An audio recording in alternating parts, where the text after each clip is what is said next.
Hello, and welcome to the Elemental I Ching. And this morning we're going to drink in GK41, hexagram 41, the start codon, emanation, moving from the shadow of fantasy to the gift of anticipation, to the city of emanation. And in the I Ching it's known as decrease, sun, or it's the mountain over the lake. And this morning, I'm leaving on a plane soon, so I got to wake up early and have my tea and catch those first rays of the sunrise. And in the softness of that early morning light, just sipping my tea and drinking in this concept of emanation. That we all come from that stillness, that emptiness, that void. And so much of our life is the journey back home to that peace, to that stillness, to that bliss, stillness and bliss. It's what the mountain and the lake, they bring into this bagua. And it's from that place of stillness that we do experience bliss, that we can allow all the sensations to occur as they are. And I speak a lot to that in my videos, of the cultivation of a practice to be with what is and what's becoming, to practice being with your turbulence and being with the changes of life and being with your stress and your dissatisfaction and being with the agony and suffering of our trauma, and to discover that gift. And that's an easy concept to talk about and a much harder concept to live.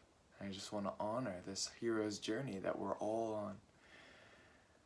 And it was interesting seeing the Jinky of the Day photo meme of GK41 recently, and also reading from the I Ching and hearing this, that the Tao appears to move backwards.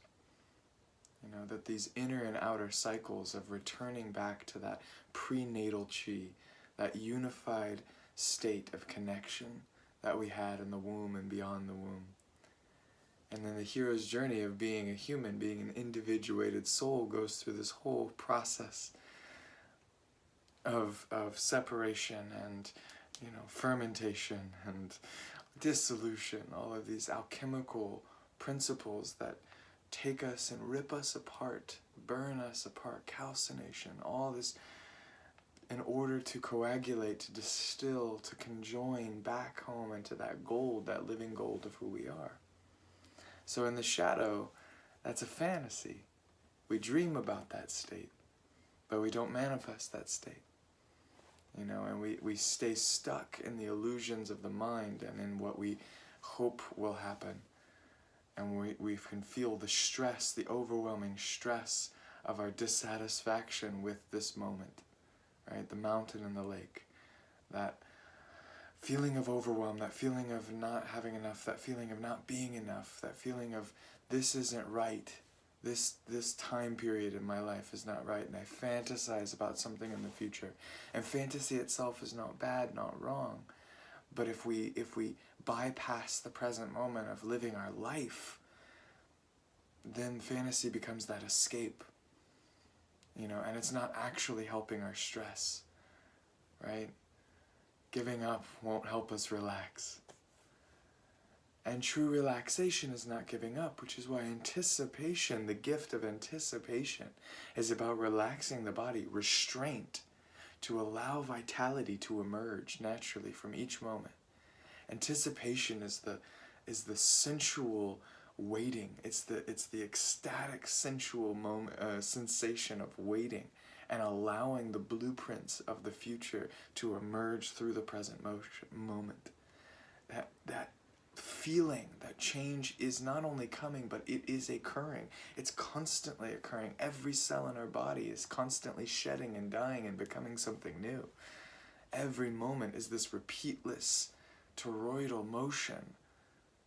And if we tune in to that field, we can feel that constantly changing vibration, and experience ourselves as the witness of this constantly moving field. And in the I Ching, it's known as decrease, and I love this. I was I was just fascinated, drinking in the I Ching of this key, because we see the mountain reflected in the still lake at the bottom of the mountain, right? And there's all these tales of tuning myself into nature and nature cycles. Like here in the Pacific Northwest, we're in the winter time. And I can feel in this time period, as the sun has been moving through this key, these very important seeds that are being felt under the ground. It's not time for them to sprout yet. It's not time for their full manifestation. In fact, we're peeling away layers, decrease. We're peeling away layers to make sure that these are the seeds that have room to actually sprout and grow as the springtime comes. And anticipation, I can feel what it feels like for these sprouts to begin their process, their gestation beneath the ground. And this knowing of a longer term cycles, that winter always comes. It strips us bare, you know. It's a part of the process to decrease, to pull away, you know, parts of ourselves. And that is always paving the way for something new to be filled. There's a beautiful quote of, trees are made stronger through pruning, where overwatering a plant would kill it. You know, just understanding these principles of nature. It's not a constant abundance. It's not the constant increase, right? Prosperity is actually a full integration of that toroidal motion. And this key of emanation is constantly reminding us that life is this white hole, black hole experience. You know, from a primordial sense, we're on this long current of cycles and waves. And if we can tune into that rhythm, then we have the potential to receive like what Richard calls the blueprints, but what the Tao would just refer to as learning to align to the way, learning to align to these rhythms of life. There's a great story about the ancient, you know, divination masters, the oracles, and the great masters, and they were called magicians, and you know, and sages and seers, because they could predict with profound accuracy what was to occur. And it's not because they see the future, quote unquote, but that they've listened to the long cycles of life and can predict with a natural vibrancy, a natural coherency, what will happen next in those cycles. And doing this process with the elemental I Ching to really get into the embodiment of the I Ching and understand these elements as a part of my own body and the organs of my body, to understand the seasons and cycles of life, and to witness, you know, the resurgence of certain patterns, certain dips and falls and peaks and valleys. Understand that this is how life teaches us. This is how life grows constantly. And to stay in fantasy of the eternal summer blossoming abundance, right? Or anticipation of feeling nature's abundance even during winter. You know, to really find that joy, that vibrant joy of the lake, the joyous lake, by being still and appreciating exactly what is and what is becoming. And recognizing that life cannot fill a full cup. You have to be empty to be filled again. So if this is a time for you of stripping away, of the pulling off of these pieces of your soul, know that every single thing that we let go becomes an opportunity for what we get to become. And waiting doesn't have to be a victimized state. It doesn't mean that you're not full yet because what you want is coming. We get to live in the vibrant potency, the living ecstasy of the moment, anticipating these changes as they are occurring, and listening to those subtleties in the field to harness and nourish the seeds of our greatest love, our greatest inspirations, our greatest elations, right? The lake is all about elation. Physical, this whole cycle has been about physical elation. How can you continue to inspire that joy out of your being, at the natural happiness? All we're doing is learning to romance our bodies, To let sensation not be a victimization, but be an invitation into that bliss. And here the mountain reminds us, it's the youngest daughter, the lake, and the youngest son, the mountain, in the I Ching. I love that, the youngest daughter and the youngest son. And here they are as emanation, as this child of the new, start codon of reality. What are the babies, what are the children that we're planting into this field, into this fertile field? Actually, rather than what we planting, listen to what life is planting into us. I've been amazed to witness, things that I've gotten glimpses of really show up with clear guidance for what I'm to do next, for Wonderland's growth, for my music and sound healing, and for all these parts of my life and my wedding and all of these incredible aspects of my life coming together step by step. And I can feel the field opening, the way is spiraling. But it's not without its purification and its letting go. So be mindful of the addictive patterns of that, hunger to fill oneself with something else. And then when we're full, this hunger for emptiness so that we can experience something else. We need to relax this cycle of full and empty and not get addicted to the purge as deeply as we're addicted to the desires. Because we are the void, we are that emptiness. We are these divine opportunities of present consciousness to experience life, to experience the sensations of life. So sit on your throne of emptiness and enjoy.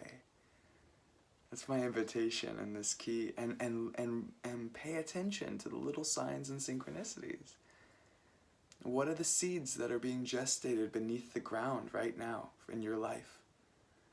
And recognize what is wilting, what is withering, what is being, clean those garden beds in the wintertime. Pull out those unnecessary,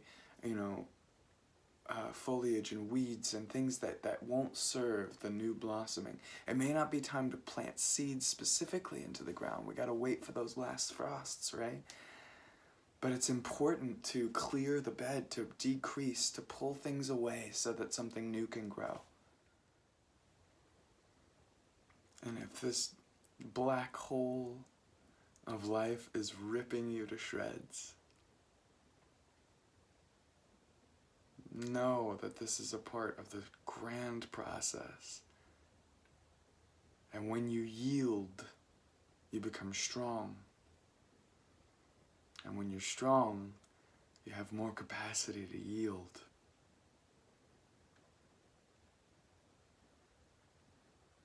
We have to let life in. I'm choosing.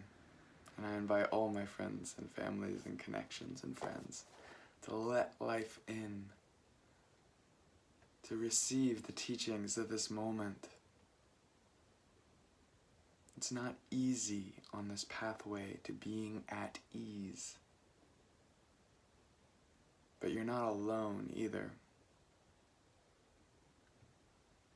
And as this prime emanation just sounds the bell of life, ringing throughout all time and space, we get to receive that sound and find out the divine orchestration of our little particle in this grand cymatic mandala of perfection, vibrating by that one single truth.